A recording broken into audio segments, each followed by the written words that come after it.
Hi everyone, it's the weekend. Welcome to Easter weekend as well. If you're celebrating Easter, a very happy Easter to you all.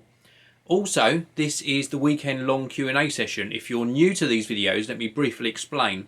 I answer questions throughout the whole weekend and then publish this video on the Monday. And if you want to ask me a question, there are various ways you can get questions to me. The first way is if you check the video description. There's a link in there right at the very top to my Patreon campaign.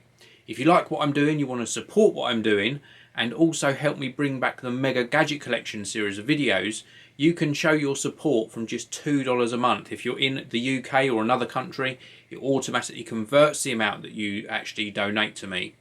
Donate's the wrong word, it's more of a continual support for what I'm doing, and I really do appreciate it.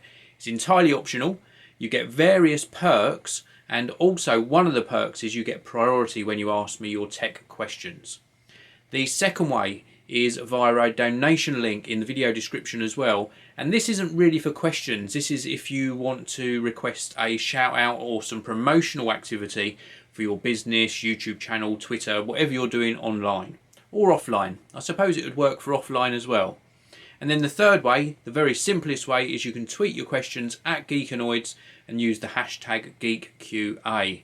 So that's the housekeeping out of the way. Let's get on with the questions. And I've got quite a few questions in for early morning on a Saturday. Oh, I forgot to mention, I also keep you up to date in this video as to what I've been up to. I've actually just finished editing yesterday's video and I'm uploading it, and I've been also looking at the Sony website because I'm looking at getting some more Sony cameras in to cover on the Geekanoids channel. So that's what I've done so far this morning, apart from getting up really early, doing some work on the website, and also dropping my daughter to work. Oh, and cooking breakfast. Too busy, but there you go. I enjoy it. So the first question is from Gamer Owned, with some threes in the name. So it's like Game 3R, Own 3D. So Gamer Owned asks, do you enjoy making YouTube videos?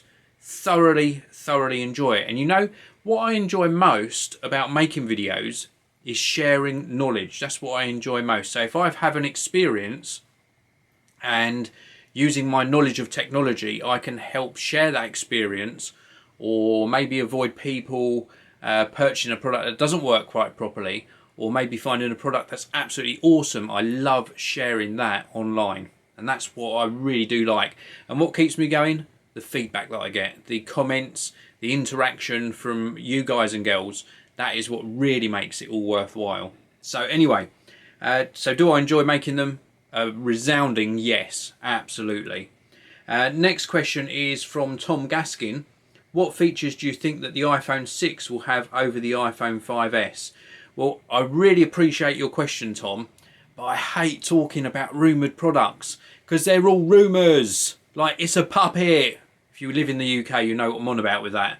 But rumours are okay, but they should be taken with a pinch of salt.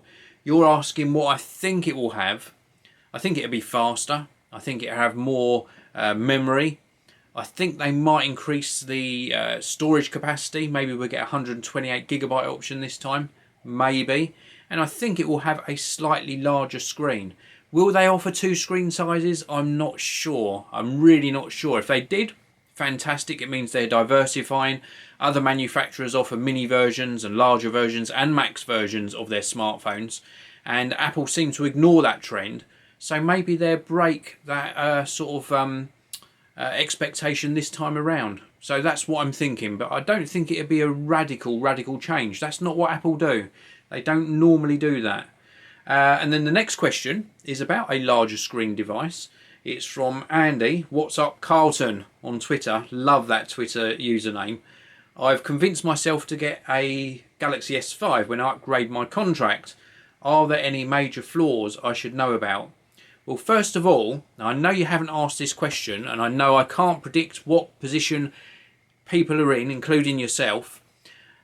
You mentioned contract. I hate it when I hear people that are going to tie themselves into an 18-month or a 2-year contract.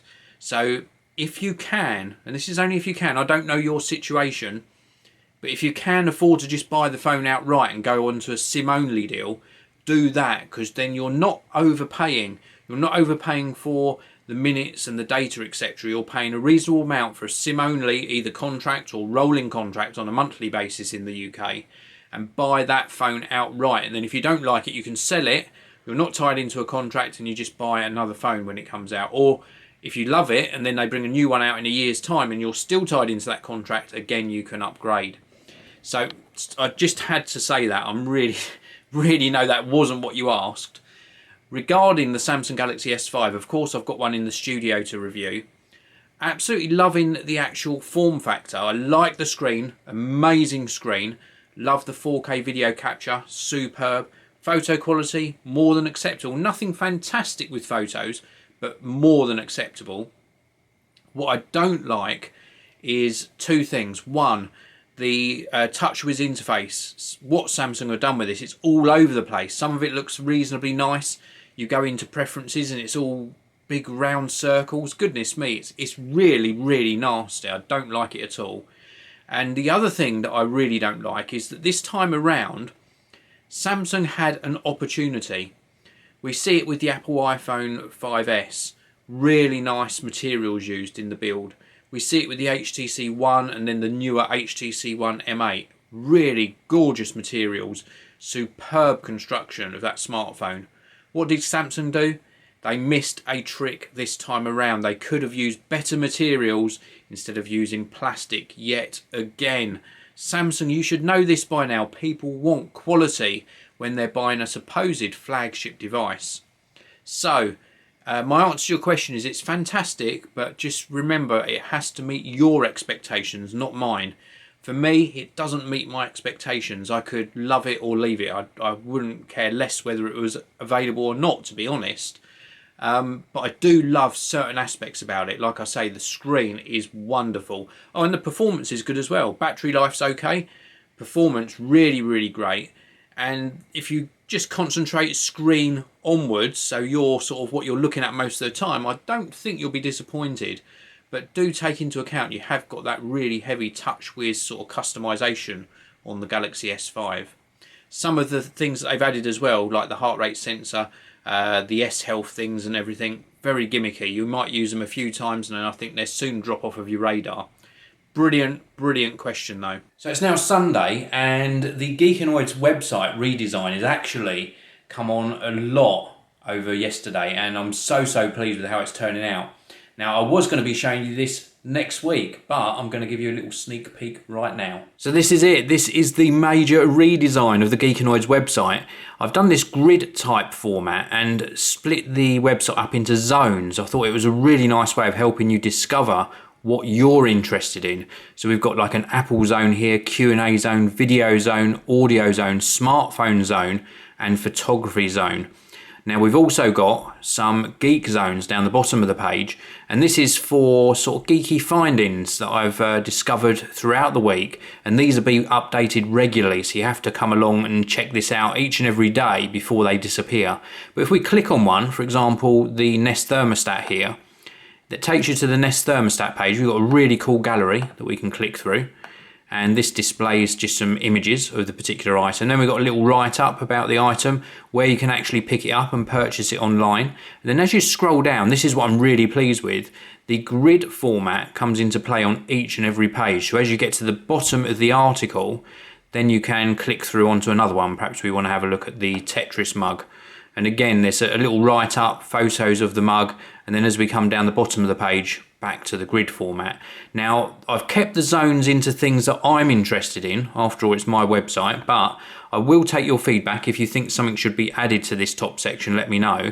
But everything else that isn't in one of those zones can be accessed via the top menus anyway. Now, I'm not going to show you any more. I'm going to let you discover this for yourself when I launch the new Geekanoids website sometime next week. So I really hope you like the redesign. It's been really interesting, me going through that process of trying to work out how I could give you a more visually pleasing design and something that's really instantly accessible. I find that when you're looking at news that only lasts maybe a couple of days of interest, people then move on very quickly. So I thought dedicating various zones to the posts would certainly make it more engaging, because then you can just concentrate on one area that interests you. So, without further ado, let's do some more questions. I've had a couple of questions come in via email, and the first one is from Dean. He says, I've heard you state a couple of times now that you could survive with just your iPhone 5S. Well, how about it?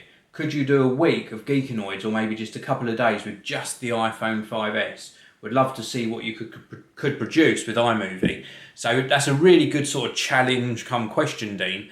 You're asking me to use the iPhone 5S purely as my sole sort of creation and communication device.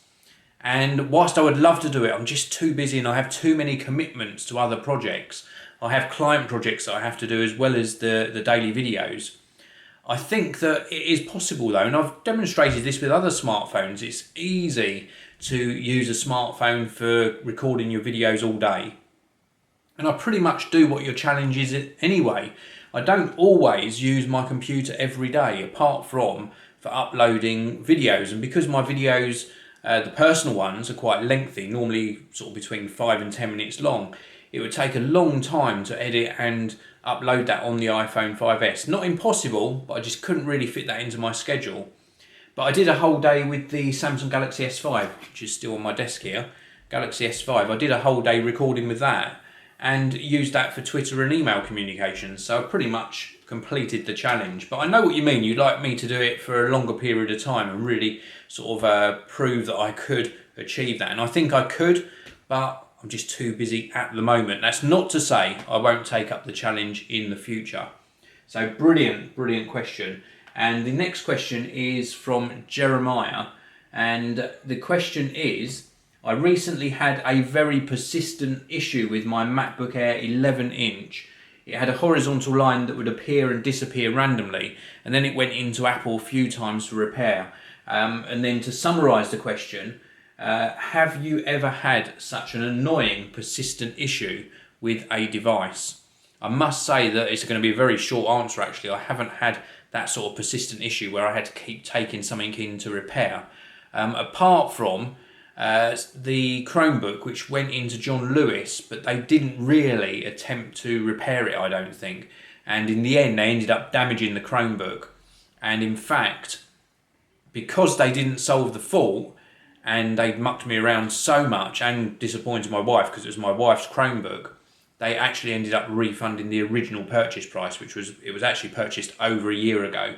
So, but nothing where there was a persistent fault, really. This was a Wi-Fi fault that I just don't think they really... I think they just took the laptop in, tested it, it worked in their environment, and therefore they said no fault. So I don't think it was something where they tried to repair it.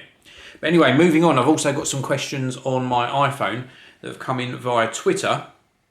Alex Anderson asks, as you know, I have a blue Snowball Ice. Yes, I do, because it was a Geekanoids prize. It was yours, but I'm wondering, are Rode better?